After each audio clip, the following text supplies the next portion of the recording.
Welcome home to USA Global TV and Radio, a place where dreams take flight, with authentic storytelling, diverse perspectives and meaningful conversations, where global stories unite and bridges are built beyond all borders. Discover world-class education, entertainment, hope and inspiration. Together, we're building bridges worldwide. Subscribe to our channel, USA Global TV. Download our app, USA Global TV. Be our guest or join our team. Visit usaglobaltv.com. Thanks to our founder and executive producer, Dr. Jacalyn Kerbeck. Music score by Yeffy Tang from Cloud Road Music. Voiceover artist Mike Porter. Creative direction by Paul Garcia. USA Global TV and Radio. Your home for global connection. All rights reserved. This video and its contents are the exclusive property of USA Global TV and Radio. Unauthorized use, duplication or redistribution in any form is strictly prohibited. Hello. What happens when a global journalist who's covered war, politics, and humanity sits down with me for a totally unscripted conversation? We don't know. We're going to find out. Let's welcome to the program, Humphrey Hawksley. Hello, sir. How are you? I'm on the edge of my seat, Jacalyn, to see where this conversation is going to go. I am just honored that you are here with me today with all of your journalistic work and humanitarian work and the work that you've done, just bringing stories to light that people might not be aware of. So what is it that drives you to go places and have gone places that many people wouldn't go? Well, I think somewhere that's interesting, somewhere that's a little risky when you're younger, a little dangerous, somewhere that puts a bit of oomph into you to get up in the morning. And then as you do that, and as it develops and you become more experienced, you tend to head a little bit for the underdog. And then when you're dealing with the underdog, that could be, the most common one is the civilian war victim, or particularly the child war victim that we're hearing a lot about at the moment. But there's a lot of off-piste stuff that you can bump into, and it's a matter of punching that into, then going to see your editors, then going to convince the editors that it's a story that's worth doing. And then even once the story gets published, whether it gets traction. And one of the ones that I did 20 years ago or so now was that I was doing some pieces on something else. Ghana had a democratic election, Ghana in West Africa, a former British colony. It had an election and a new guy had come in. And I was down there doing that, but some people came up to me and said, you should really come and have a look at this, Humphrey. And what I bumped into there or found there was the number of children from poor families that were being trafficked to work in the cocoa industry. That's the chocolate industry. And West Africa, that's Ghana, the Ivory Coast, places like that, is the heart of the cocoa industry. So every bar of chocolate that you get in your Easter egg, or you get from Mars or Hershey or Nestle or something like that, has probably got cocoa that comes from West Africa. And that whole trade, I found, was being, bolstered and put on there by children.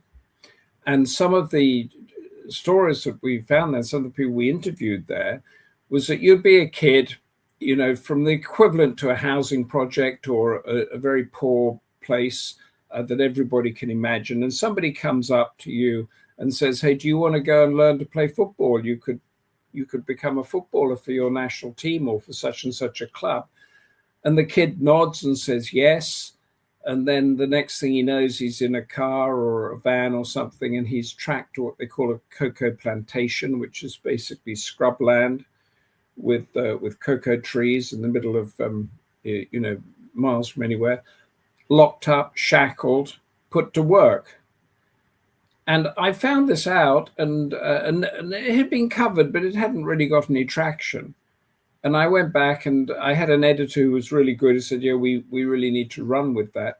And we ran with this story over and over again. until it got to until other media picked it up and other media was doing it. So we got that. Then it got up to the U.S.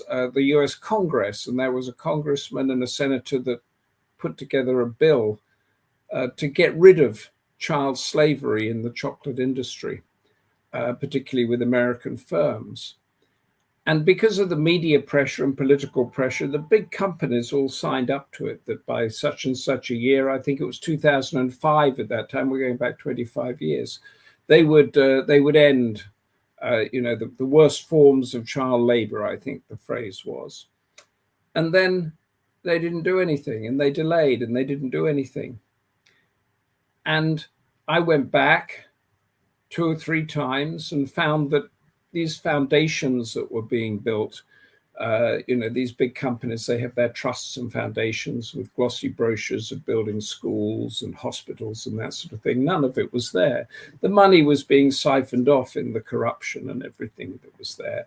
And the kids, they had nowhere to go to school, and the rest of it. As I'm telling you this, Jacalyn, I'm becoming to get angry again myself, because to sort of, the nub of it is that the situation with child slavery in the cocoa industry is apparently worse today than it was when I broke that story 25 years ago. And there was a case that it went to the Supreme Court in the US about a year ago, and the applicants to stop this form of slavery lost that case because the court decided, to put in layman's language, not legal language, that if the slavery was not taking place in the US, then it was permissible to use products that came from it. And I think at some stage as a journalist, you sort of back off, otherwise you become a campaigner, and you sort of, I'm still involved in the story. But I did a lot of stories like that, as well as the breaking news stories. A lot of stories like that in what I call human rights in the supply chain. So we did cotton, we did palm oil, bricks, sugar, all of that sort of stuff. So what you see when you go into a supermarket here, or in the States, and you get this stuff, I was trying, as a journalist, that thousands of others sort of doing similar things to try to get these supply chains to be a bit cleaner. And I think at the end of the day, I might have helped half a dozen people, maybe a dozen, but certainly the system didn't change at all.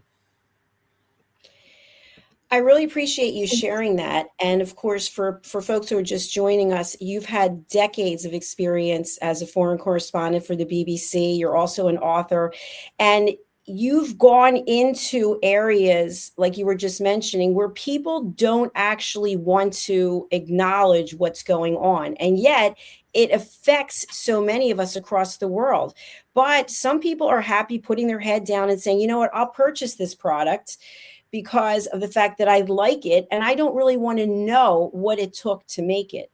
And I think we saw that with one of the Hollywood movies about diamonds and what actually goes, and even with a lot of the designer bags, the fact that there's warehouses with child labor going on, and people just say, you know what, I'll still carry the bag, I'll still eat the chocolate, I'll still do whatever it is. So how have you kept yourself from getting so emotionally engaged where it became just a solo mission, even for the chocolate example, where you said, you know what, I'm just going to spend all my time working on this until it's changed, and then banging your head against the wall and saying it's for naught? I think it's a great question, actually. I think you have to discipline yourself. And of course, I was dealing with editors, and it's my job is to get stuff on, and it has to be a new story. And if you go back 10 years later, 5 years later, and say nothing's changed, the editor's going to say, well, there's nothing new on this story. And as a journalist and a reporter, I'm not a campaigner, I'm a reporter. And there were, in where I went to, in Abidjan in the Ivory Coast, in Ghana, and then back here in the UK, there were people who became completely focused on this issue because it is a bad thing. It needs to change. There's horrible suffering going on. I mean, there was one child who, I think he's about 12, and he had been kidnapped, shackled in a hut, and he tried to escape and was caught. And when he got caught, they beat his legs with a hammer with nails in it so that he could stand, but he could barely walk. And that meant he couldn't run away anymore. So it was that sort of thing that was going on. But if you're not making any progress, there's no point in destroying your own life on it, because ultimately you're up against a system. And I think what you learn as I got older, when I was younger, I was very passionate that you could go to a war or a disaster or something. Well, why can't they stop this earthquake? Or why is this ethnic group killing this ethnic group? You know, if they did this or they did this, then it would all stop. But we know, even from what is going on at the moment as we speak, that politics and systems don't do what is probably the right thing to do, or the best thing to do, or the most pragmatic thing to do. They do what suits the person that's got the power.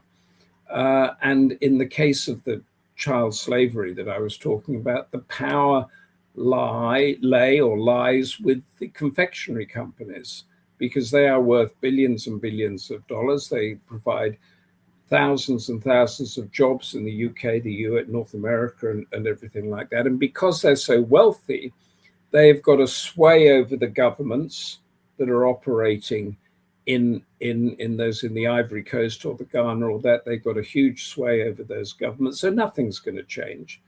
And one journalist is not going to change it. So you've really got to actually, what's that phrase they use on the airplanes? Put the oxygen mask on yourself before you help somebody else. So you have to say, well, that's enough. I've done my bit there. And you can go and look into something else. That's an excellent example of setting boundaries, which is difficult for many people. I'm wondering, with all that you've seen when you go into conflict zones and you have been privy to conversations maybe that many of us who have not traveled the path that you have, human nature to me is so interesting. When I see how much hatred actually exists in the world because of social media, and people are very proud to put it out there, how much they hate this and they hate that. What is something that you have learned about human nature that maybe even surprised you? From bouncing on where you've just steered this unscripted conversation, is that it is much easier and more exciting to feel vengeance and anger and go out there and take revenge than it is to work out how to build a house, how to mend a pothole in the road, how to lay an electricity cable, and all of that sort of stuff. So if you want to build a good society, you need to put in all those blocks. You need to build a hospital, and that hospital's got to have a cancer ward and an emergency room, and then you've got to have a police force that is going to actually chain it. When the government changes, that police force is still going to operate. It's not going to be on the side of one party or the other. You need to put in all these institutions.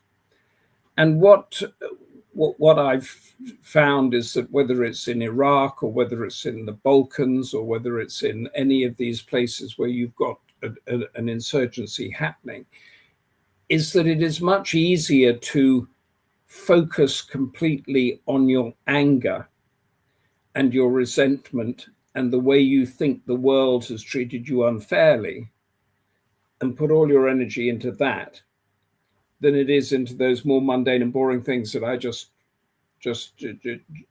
mentioned to you. And I think we're seeing that now with our, even in our West, you have local governments that are looking at how to fix the potholes and the street lamps and all of those things that gives us a high quality of life. But the star players in our politics, the leaders in our politics, are using war and resentment as a way to gain their popularity. And I think that is something that I don't have an answer to it, because it's in the human condition. But if there was some way that you could win an election by fixing potholes in the road as opposed to destroying a civilization, our democracy would be in a much better place. Agreed. One of the things that I really spend a lot of time thinking about is how important it is to listen to each other. And I love this show because there's no script, there's no topic, there's no rehearsal. I have no idea what I'm asking you. You have no idea what I'm going to ask. I have no idea what you're going to say, but we're actually listening to each other. And what I found is even from a home, a family, people don't listen to each other. Then they go out into the world. Then they're not listening to each other. Then so on and so on and so on. And before you know it, we have an entire world of people where we're not listening to each other. We're screaming and yelling. Excuse me. And we're wondering, why do we have wars? We're wondering, why is it we can't come to some kind of resolution because we're not listening? Or is that just too simplistic? Well, I think you're right on 2 or 3 levels. I mean, yeah. I mean, we've always had wars, so that's something. But I think it's getting worse now in a way because, earlier, 100 years ago, 200 years ago, when you had a war, there was this sort of nationality, your country or your tribe or your religion or whatever it was the overarching thing.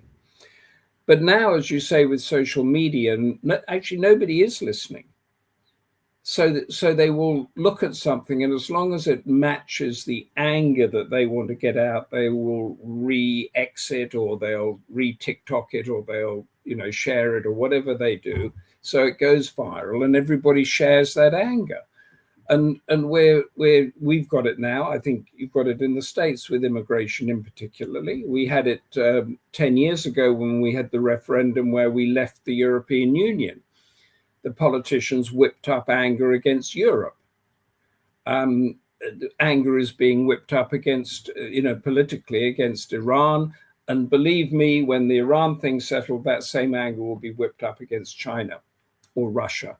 There'll always be something to be angry about. And that's very dangerous because what it's doing, essentially deep down, is it's blaming others for what you see as the inadequacies of your own achievements.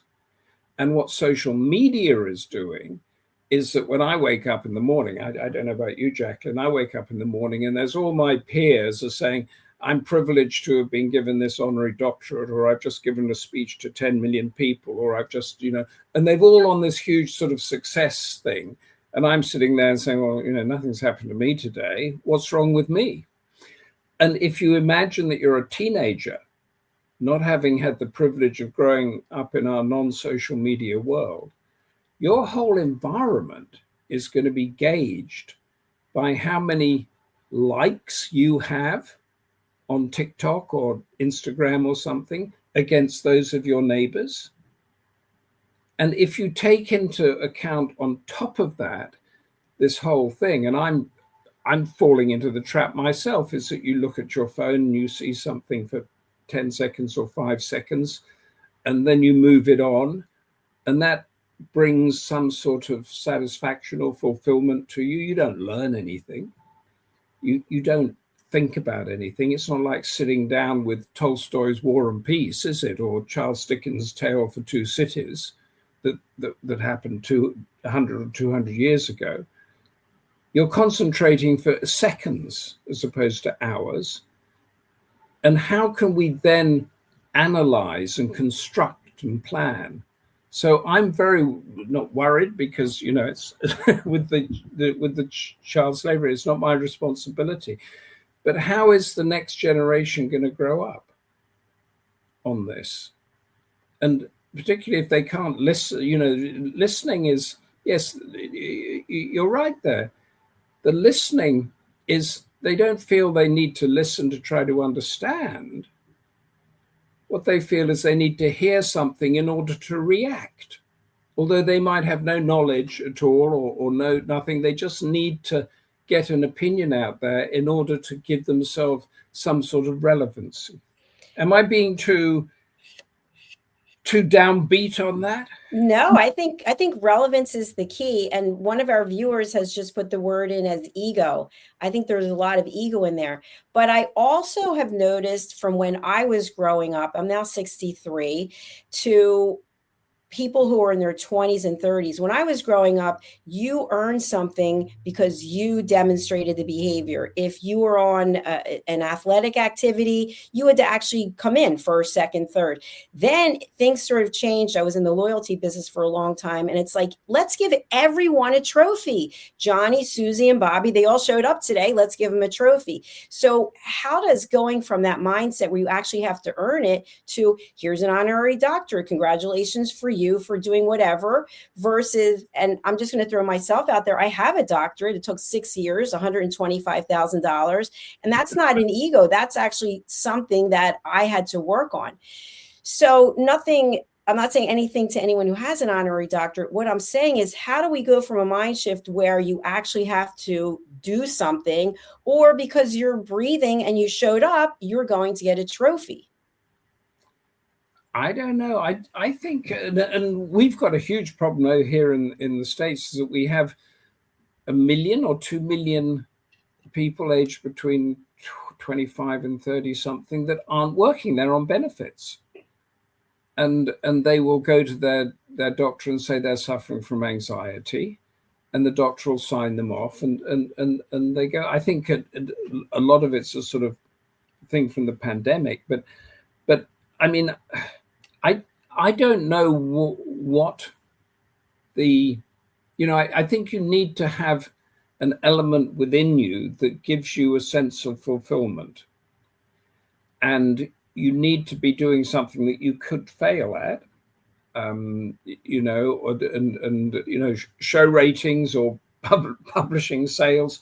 Or we've just had an election over here, local election it is, and there's lots of people licking their wounds because they didn't win, or crowing because they over somebody. So there's got to be a sense that you are doing something somewhere.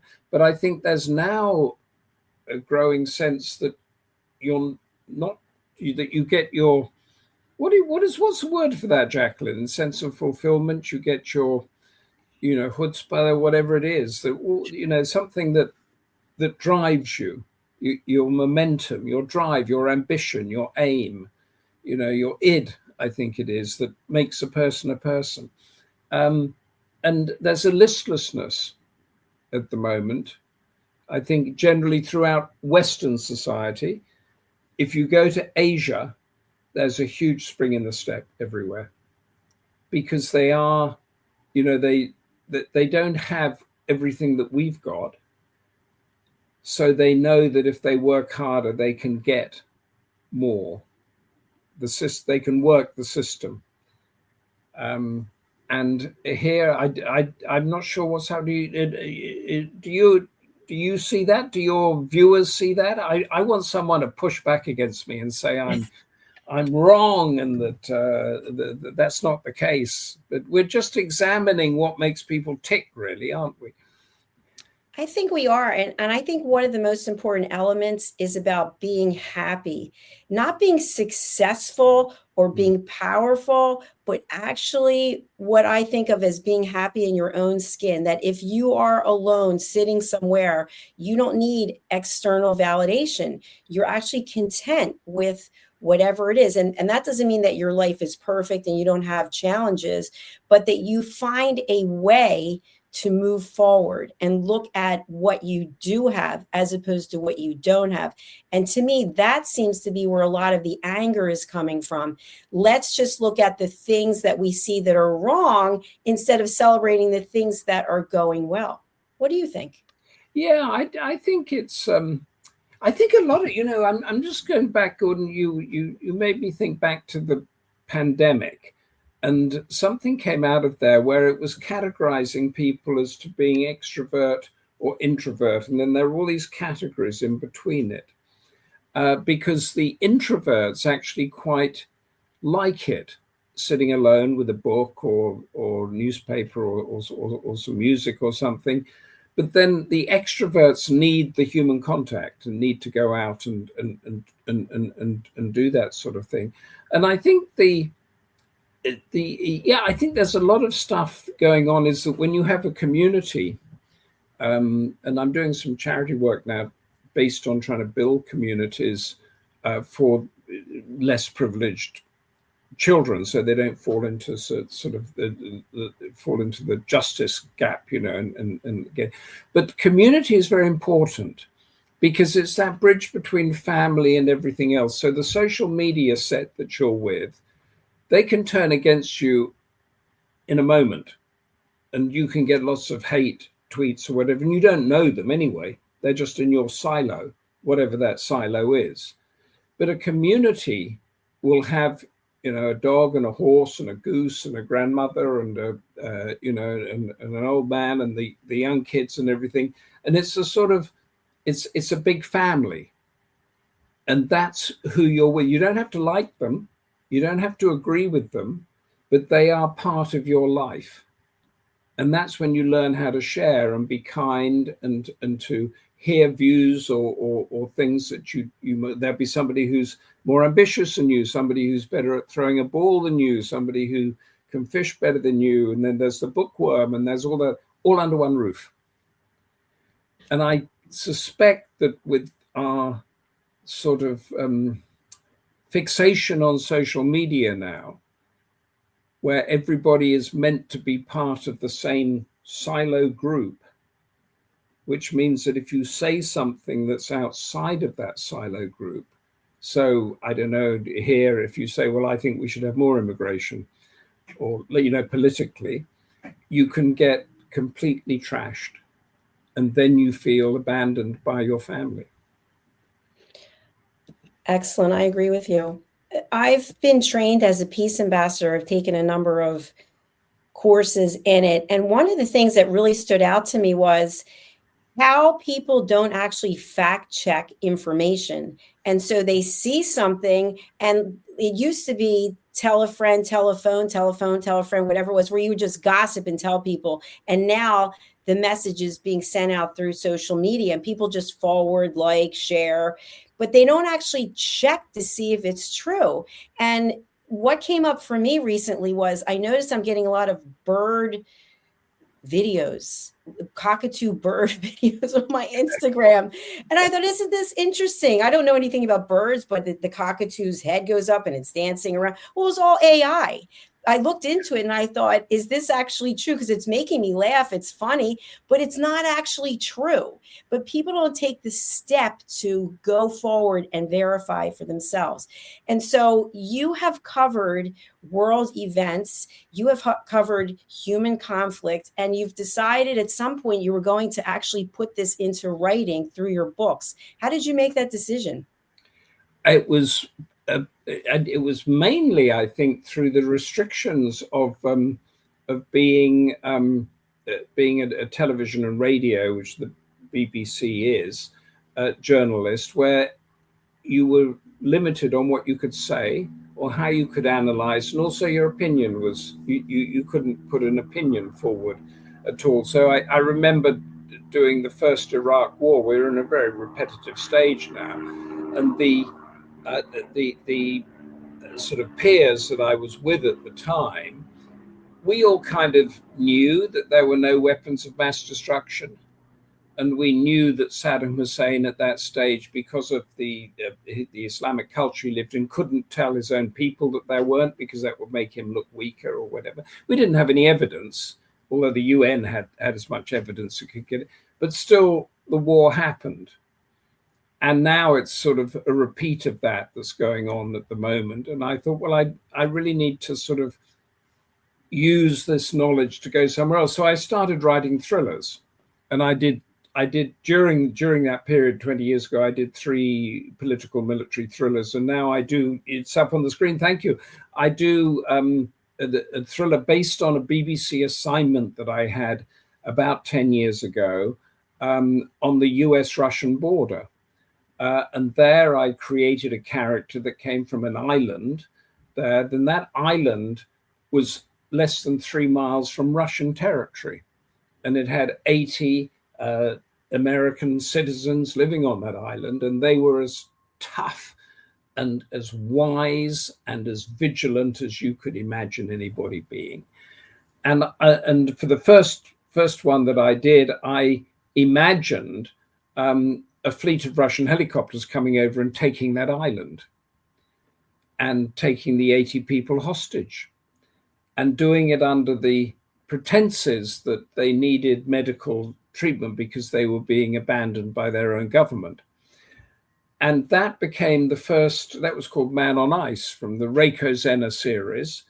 And Reiko Zena, the character I created, is a native of that island. And he was meant to be, when I did it, and I did the BBC report on it, and it was actually on this border between two antagonistic superpowers. And I'll tell you, Jacalyn, just to divert from the book for the moment, that is the most fascinating border, because here we have the US and Russia constantly at odds here, a dictatorship and a democracy, two nuclear powers, the whole Cold War behind them. And most of that we think is sort of based in Europe. We've got Ukraine now, we had Checkpoint Charlie in Berlin and all of that before. We had the Berlin Wall and all of that. And that was Europe and America, freedom against dictatorship there. But all of the time, these two countries have shared a border. And if you go there, and it's not easy to get there, I can tell you, but if you go there, go to that island, there's not one flag on either side flying. There's not one marker that says, "What this is Russia, this is America." There's nothing at all. And the natives, the villagers there, they go out in their boats, they go fishing, and they just sort of sense when they're getting too far. And if they get a little bit too far, the Russians will shout at them to go back again. And they watch each other every day. The Russians, it's a full military base. They have watchtowers looking out over there and everything like that. And I did the Man on Ice when Russia went and took this island, and I won't tell you what happened or whether America let Russia keep it or not and all of that sort of thing. And then the publisher said, do another one. So I did one on the Norway-Russian border. And then I did one in Japan. I did another one in Europe. And I've got one coming out. I'll show you. I've got one coming out in October, which is the 5th one, if that shows there. I've just got, you're the first person to see that, actually. And it's called Operation Icebreaker, and it's based in Greenland. And Greenland, I think, has been in the news lately, as because the America has wanted to take it or buy it or do whatever it is with it. So it's constructed around the sort of friction of America wanting to take Greenland. Denmark runs it. What does this little Danish country do in the face of that? And Reiko Zena, the sort of hero of these things, is clever enough to find a way around. He's a native, so he gets on and understands the Greenland natives as well. And there's some interesting stuff came out of the research there, in that all around the top of the Arctic, you have Inuits, or Eskimos, as they're called in the US. Inuit Eskimos, the native Arctic people. There aren't that many of them, a few million, but they're the only people that do not, that sort of are of a type, and they are of an area that they don't have their own country. And it's not a big issue. It's not an issue like the Palestinians, but there's a sense, and you can tell it's sort of deep within themselves, that they don't have, that they don't have their own country. They're either the Sami of Sweden, or the Inuits of Canada, or the Eskimos of the US, but they're actually all of the sort of an extended Arctic tribe. And in their DNA, a survival skills and elements that are unbeatable anywhere. They can tell where the storm's coming from by how the birds fly. They can look at the sky and work out where it's safe to go. They can survive in the worst sort of snow and territory to such an extent, because the Arctic is now becoming a sort of geopolitical battleground that we've found as we found over the Greenland issue, and Russia is expanding. It's building dozens of not dozens. He's renovating bases, renovating or building new bases all across the Arctic there. Because it's done that, the US military is now thinking of using the Inuits, the natives, to train up special forces on how to survive in the cold when you've got absolutely nothing. Because these guys live it. They live it, round the clock. They know what cold is. And, when you're dealing with stuff of sort of -20, -30, there are things that one of the pieces of research I did in Operation Icebreaker here was working out the gun. If you get to a hut and you want some shelter, do you take your gun inside or outside? Because if you take it inside, it's going to change the temperature, which may well jam the mechanism. And then you have to use a certain type of oil or graphite on it. Otherwise, your gun's not going to work.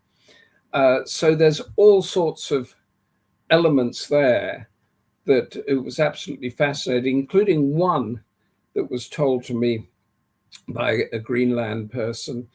He said, you the white people, they call, you white people, you have this word that you talk about all this time called war. He says, we don't have a word for war. And I said, well, hold on a second, villagers fight each other historically. He said, that's different. You define your sort of government in war victories and state by state war and all that sort of thing. He said, we can't afford to do that because it is so cold and the conditions are so harsh that you're not going to waste any time fighting anybody, because you might need that person to save your life the next day when the weather gets bad. You are a fascinating storyteller. I would just love to spend all day sitting here with you listening to these stories. I'm completely, when you talked about the gun, I thought, wow, that is something I never would have even considered. So thank you for being here today. We are out of time, unfortunately, but I just want to share with our viewers that you did an interview with one of our other team members, and he went ahead and ordered one of your books. I just met with him, and he said how phenomenal it is. So how can people buy your books? Well, Humphrey Hawksley, if you Google that name, you'll get to my website. And in that, there is the Reiko Zena thriller series, and they have just been republished. This is Operation Icebreaker. That's Man on Ice has got a new cover, and then Man on Edge. They've all got new covers now, and they've been republished by a new company. And I think on Amazon, they're going for like $1.99 or something like that, because they're hitting the ebook market. So they're the Man on Edge, Man on Ice, Man on Fire, the Reiko Zena series. They each have their own website actually as well. And there they've got the stories of, how I researched it, videos that I did from it. There's one of me dog sledding down on the Norwegian-Russian border to work out how a dog sled worked and that sort of thing. And it's great. Been great fun, and I'm heading up to Greenland any moment now to do some promotional work for Operation Icebreaker, and try to find out some more fascinating stories. We wish you very safe travels, and please do come back and share more with us. I've really enjoyed this. Thank you, Jacalyn. It's been a pleasure. Thank you, everybody, for tuning in. Enjoy the rest of your afternoon. Bye. Bye. Thank you so much for watching. We do have all of Humphrey's links. If you haven't seen them, they are in the show notes wherever it is that you're watching. And in relationship to that, we would love for you to subscribe to our 2 YouTube channels, which are USA Global TV and Radio and Dr. Jacalyn Kerbeck, because we get real information. And we want to know, what is it that you like to watch? When are you watching? We want to make sure that we are serving you, our clients. I'd like to leave you with this today. We all have the opportunity to make choices. And sometimes there's a choice right in front of us. The choice is to be kind, to lead with empathy, to lead with grace, and to give someone the benefit of the doubt. I leave you with that, and I hope you realize that right now you have everything that you need in this world right inside of you. You don't need external validation. You just need to believe in yourself. Thank you for watching. Thank you for being here. We look forward to having you for our next program. Bye. How much of your value have you been giving away? Saying yes when the answer should have been no? Lowering your price to secure the opportunity? Giving more while receiving less? Over time, it adds up. Until one moment brings clarity, you've been giving away your value. This is not about working harder. This is not about doing more. It's about boundaries. It's about pricing. It's about respect. From Dr. Jacalyn Kerbeck comes a direct and necessary message. Stop over-delivering. Stop underpricing your expertise. Stop negotiating against yourself. Because when you recognize your value, everything changes. Stop giving away your value. Boundaries, pricing, and the business of respect. Available now wherever fine books are sold and on Amazon. A film by USA Global TV and Radio. Executive producer Dr. Jacalyn Kerbeck. Videographer and cinematic production Paul Garcia. Voiceover by Ed Wargas. Stop giving it away. Start owning it. Thank you, viewers and listeners of USA Global TV and Radio, for joining us today. We're honoured to have your time and attention as part of our global community. At USA Global TV and Radio, we believe in the power of authentic conversations, meaningful connections, and creating a world of possibilities together. Want to be part of something bigger? Join our team of elevated listeners at usaglobaltv.com, a space where your voice matters and your ability to listen transforms relationships. Stay connected with us across all our platforms for thought-provoking discussions, expert insights, and empowering stories. Subscribe to our channels at youtube.com/c/USA Global TV. Follow us on social media and explore the endless opportunities we're creating for growth, learning, and inspiration. Together, we're not just broadcasting, we're building bridges and changing lives one conversation at a time. For inquiries, contact us at info@usaglobaltv.com. Produced by Executive Producer and Director Dr. Jacalyn Kerbeck. Voiceover by Mike Porter. Creative direction by Paul Garcia. All rights reserved. Visit usaglobaltv.com to view our full terms and conditions.